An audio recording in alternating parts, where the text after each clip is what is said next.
예레미야 32장 6절입니다. 15절까지입니다. 한 줄씩 들어가겠습니다. 예레미야 32장 6절.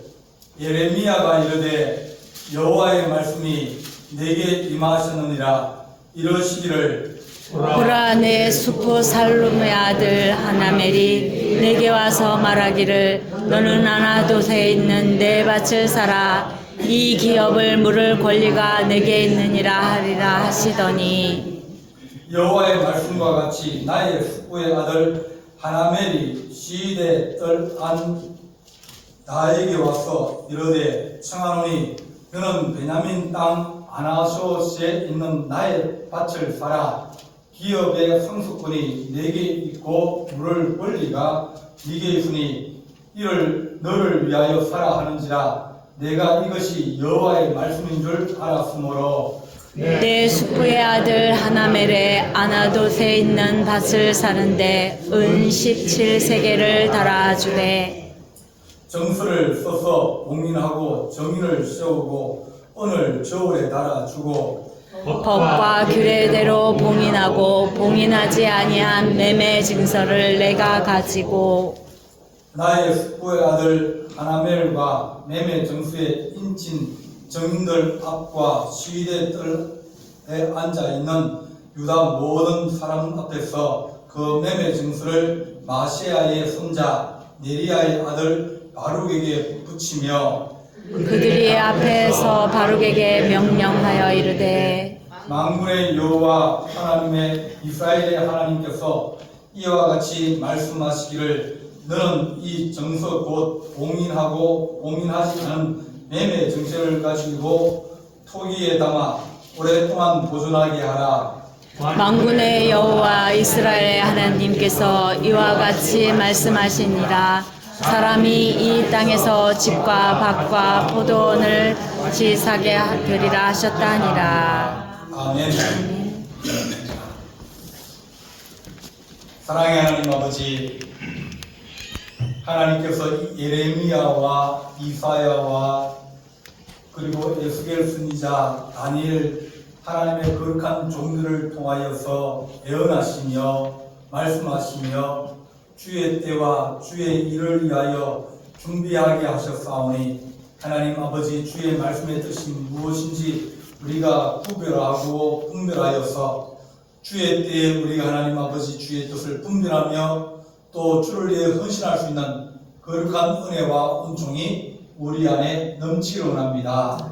오늘도 우리가 하나님 말씀을 듣고 깨닫기를 원하오니 주여 함께하여 주옵소서. 예수님의 이름으로 기도하옵나이다. 아멘. 사람이 진실하면 진실한 말을 하고 사람이 자꾸 거짓말한다, 속인다, 또 말을 해놓고 그 약속을 잘 못 지키고 약속이 자꾸 변한다. 그렇게 되면 그 사람은 믿지 못하는 사람입니다.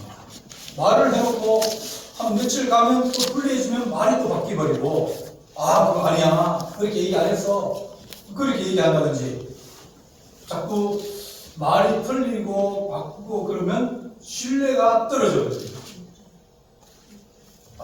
반드시 한 말이 이루어지기를 기다려야 될 것이고, 또 그 사람이 진실한 사람인가, 사실을 얘기하는지 진리를 얘기하는지 그것들을 끝나보면 아 이것이 진실이었구나, 이게 사실이었구나, 이게 진리였구나 하는 것을 알 수 있어집니다. 오늘 이 말씀은 예레미야가 시드기야 왕 10년, 그러니까 마지막 왕입니다. 이제 10년 되었으니까 이제 11년 동안 왕을 했는데 바로 잡혀가기 1년 전에 이 시드기야 마지막 왕은 눈이 뽑혀가지고 포로가 되어가지고 끌려갔습니다. 그 1년 전의 일인데 하나님의 말씀이 이 예레미야에게 임하였습니다. 너의 숙부, 그러니까 작은아버지죠, 샬롬의 아들 하나멜, 그러니까 사촌입니다. 사촌이 나한테 찾아올 것이다. 찾아와가지고 나한테 땅 사라를 거다.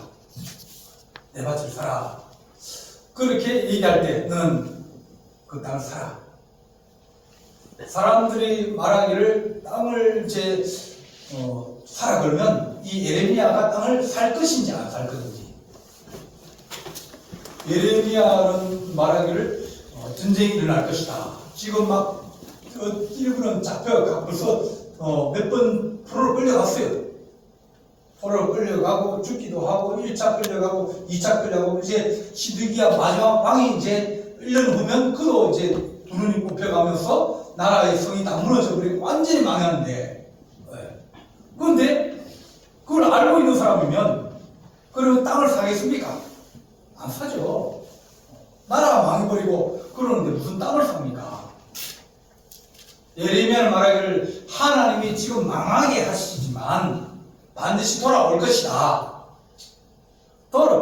지금은 땅값이 떨어져요. 왜? 전쟁이 일어나고 사람들이 죽고 그러니까 농사 지을 사람들이 없어가지고 이제 그 땅을 놀리고 있는데 땅을 사라 그러면 땅값이 쌀 것 아닙니까? 그래서 땅값을 싸게 사가지고 그러는데 근데 땅값이 싼데 누가 그 땅을 사겠습니까? 전쟁이 일어나고 있는데 땅을 누가 삽니까? 안 사죠. 그래서 땅 샀는데 내가 전쟁에 죽어버리면 그 땅이 누구 땅이 됩니까? 살 필요 없는 거예요. 근데 예레미야는 말하기를 하나님이 우리를 이 바벨로 옮겼다가 다시 돌아오게 하여 줄 것이다. 그러면 다시 돌아오면 그 땅이 가격이 올라갈 거 아닙니까? 그러니까 하나님이 예레미야에게 너가 그 땅 사라.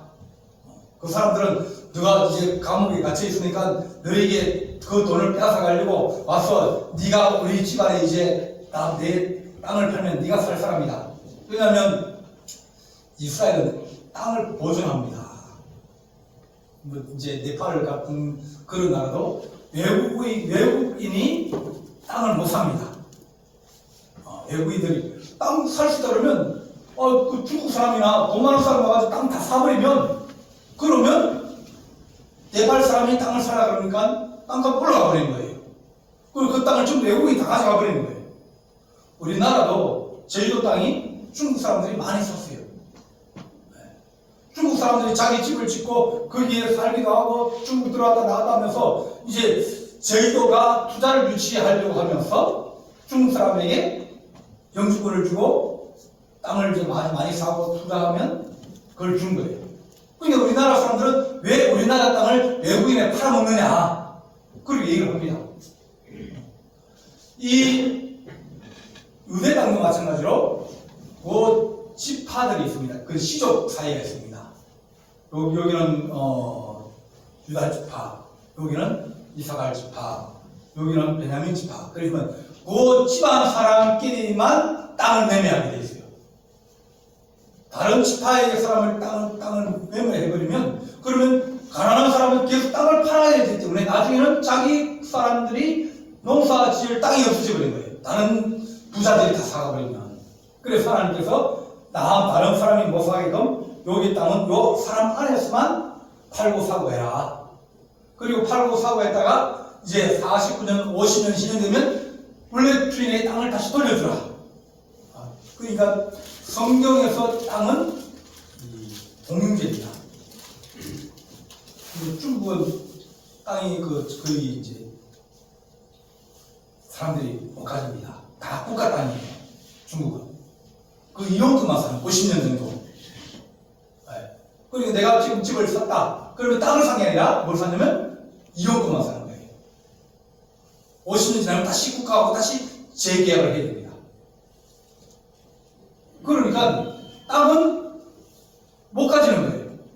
이스라엘 하나님께서 너희 지파 안에서 그 땅을 가지고 있도록 너희들이 안에 형제단끼리 이제 땅을 사고 팔고 해라.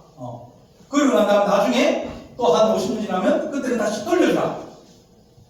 그래야 또 사람들이 없는 사람 농사 짓고 살고 그러지. 그렇게 하면서 하나님이 이스라엘 백성들이 가난한 자와 어려운 자들을 막아지 그걸 방지하려고 더 어렵지 않게 하려고 법을 다 세워놨어요. 이 사촌이 와가지고 야 네가 내 다음 순서인데 우리의 땅을 팔아 그러니까 네가 사라. 그러는 겁니다. 땅 사가지고 감옥에 갇혀있는 땅 사서 뭐 하겠습니까? 전쟁이 일어나고 나라가 수순하고 막 나라가 난리 났는데 땅 사가지고 뭐 하겠습니까? 근데 예레미야는 말하기를 하나님이 바벨론 가게 하셨다. 그리고 다시 돌아올 거다. 그걸 이제 증명하는 땅 사도 다시 돌아오니까 그 땅을 내가 소유할 수 있으니까 하나님의 말씀을 믿고 그대로 하면 되는 거예요. 그래서 하나님께서 이 사람들을 통해 가지고 이제 매매를 합니다. 사람들을 불러놓고 정인 세우고 또 법원을 해가지고 등기를 해가지고 매매 정서에 도장을 찍고 그러면서 하는 게 뭐냐면 항아리를 가져와라. 항아리 속에 매매 정서 도장 찍은 거하고 이걸 다 넣어가지고 항아리 속에 딱 넣어두라. 넣어두고 난 다음에 나중에 포로가 돼서 다시 이제 포로에서 돌아왔을 때 그럴 때 그 항아리를 열어보면 뭐가 들어있습니까? 땅 매매 정서가 있을 거 아닙니까?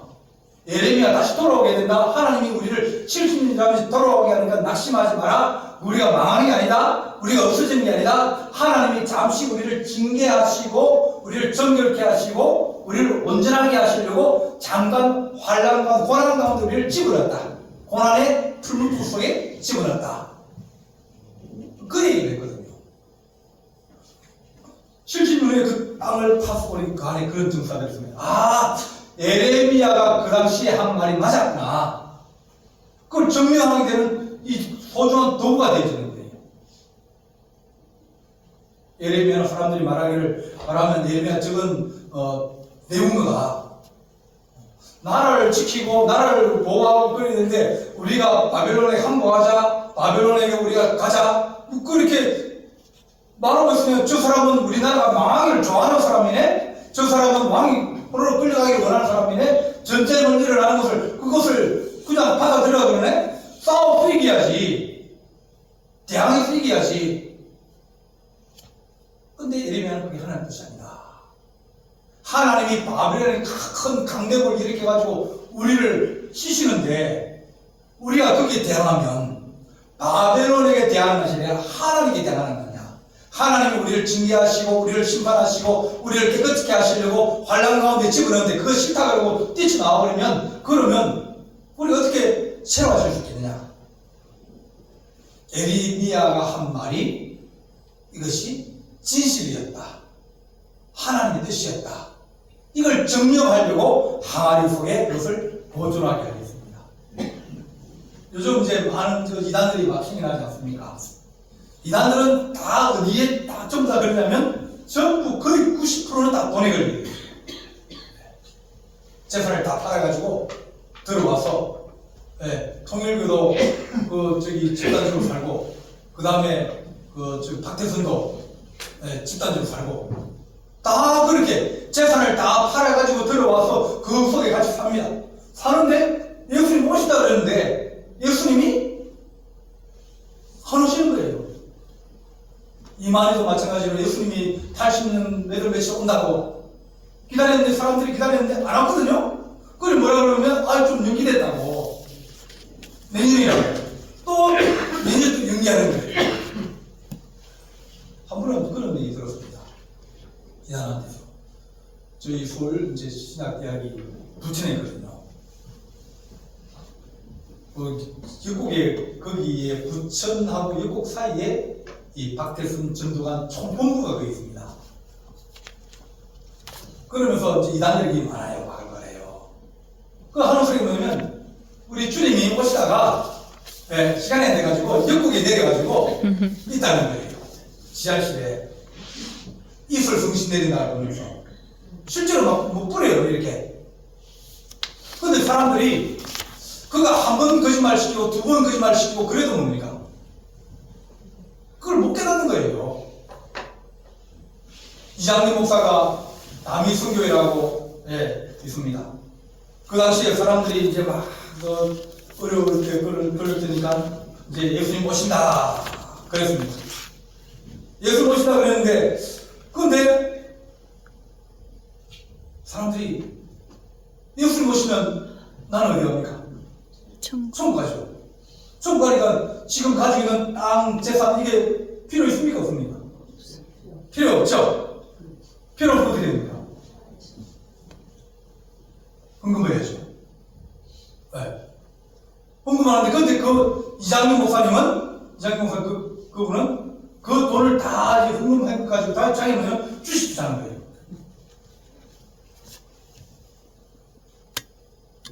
92년 10월 28일 오다가 그랬는데, 자기도 갈까입니까?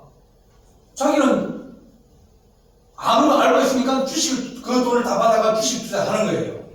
자기가 온다고, 우리가 주님 앞에 간다고 그래놓고, 자기 마음에는 아니야, 그건 난 내가 당신을 속이고 있는 거야. 말과 행동이 이게 안 맞는 거예요. 사기꾼은 뭐냐 그러면, 그 끝이 항상 뭐예요?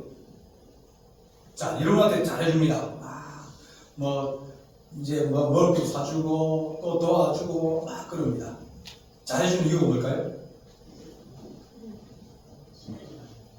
친구가 되고, 더 친해지려고 그러고, 그러면 그 사람 좋은 사람이에요. 네. 친구 사귀려면 맛있는 거 사주고, 그죠? 그렇게 해야 될 거 아닙니까? 근데, 잘해주는데, 마지막에 가서 뭐 합니까? 그래서 야, 내가 꼭 돈이 한 30만 필요한데, 내가 한 일주일만 쓰면 된다고 돈 빌달라고 그래요. 그 사람이 이때까지 잘해주고 것이 와서 뭐 때문입니까? 마지막에 큰 거 하나 해가지고 먹고 사라져버리는 거예요. 그러니까 그 사람이 마지막에도 나를 위해서 희생해주고, 나를 위해서 짐을 져주고, 나를 위해서 어려움을 당해주는, 그러면 그 사람은 친구를 위하여 자기 목숨을 버린 자는 이에 더 큰 사랑이 있다고 그러거든요.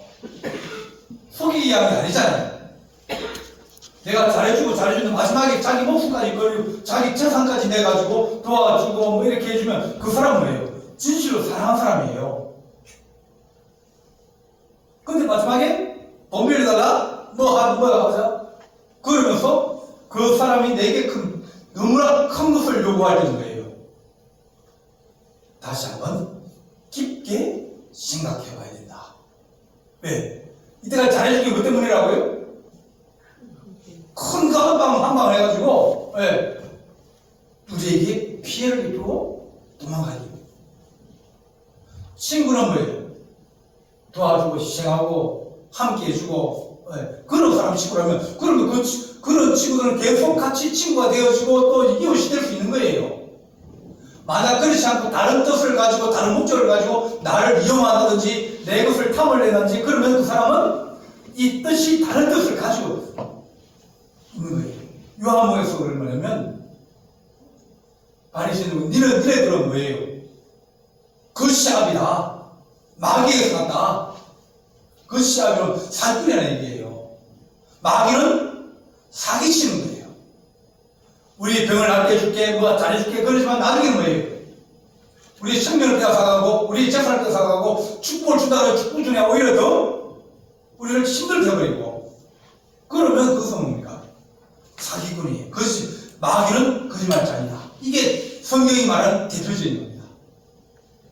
우리 하나님 우리를 사랑하시는데, 우리 하나님 우리의 재물을 보고 사랑하시는 게 아니라, 하나님께 우리를 사랑하시는데, 우리가 하나님 감사해서 드린 것이, 하나님 우리에게 뭘 요구한다?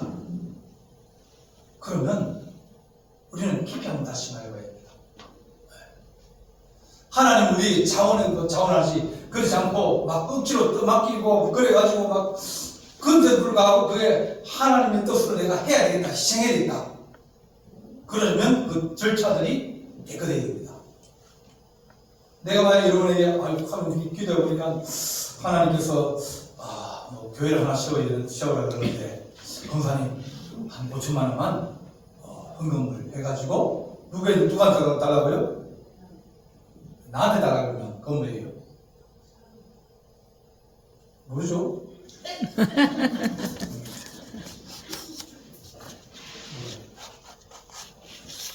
절차가 알아야 돼요. 교회에다 헌금을 하고, 교회에서 관리하고, 그리고 이것이 사람은 믿으면 됩니까? 사람 믿지 마세요. 저도 믿지 말고요. 네. 모든 것이 잘 우리가 사람을 믿다가 잘못하면 어떤 사람들은 시험에 들어가지고 물질이 필요해가지고 그래서 거짓말할 수 있어요.